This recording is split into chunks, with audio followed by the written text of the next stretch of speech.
Hai semua, perkenalkan kami dari Prodi Ekonomi Syariah Sekolah Tinggi Agama Islam Miftahul Ula, Lawak, Nganjuk.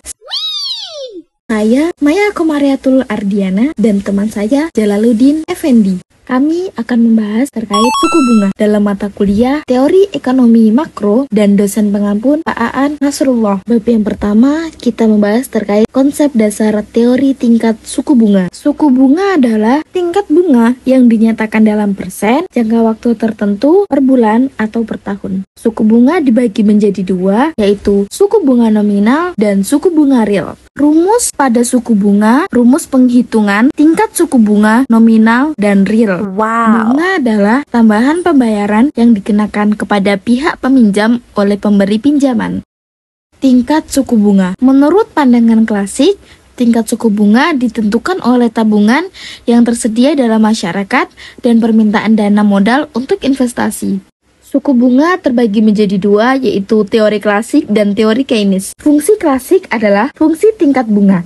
Semakin tinggi tingkat bunga, maka semakin tinggi keinginan masyarakat untuk menyimpan dananya di bank. Teori Keynes adalah tingkat bunga ditentukan oleh permintaan dan penawaran uang. Pembahasan selanjutnya yaitu BI rate. BI rate adalah suku bunga kebijakan yang mencerminkan sikap atau stance kebijakan moneter yang ditetapkan oleh Bank Indonesia dan diumumkan kepada publik. BI rate diumumkan oleh Dewan Gubernur Bank Indonesia setiap rapat Dewan Gubernur bulanan dan diimplementasikan pada operasi moneter yang dilakukan Bank Indonesia melalui pengelola likuiditas di pasar uang untuk mencapai sasaran operasional kebijakan moneter. Tingkat bunga dalam perekonomian mempengaruhi keputusan melakukan investasi yang pada akhirnya akan mempengaruhi tingkat pertumbuhan ekonomi. Mempengaruhi pengambilan keputusan pemilik modal apakah ia akan berinvestasi pada real asset ataukah pada financial asset.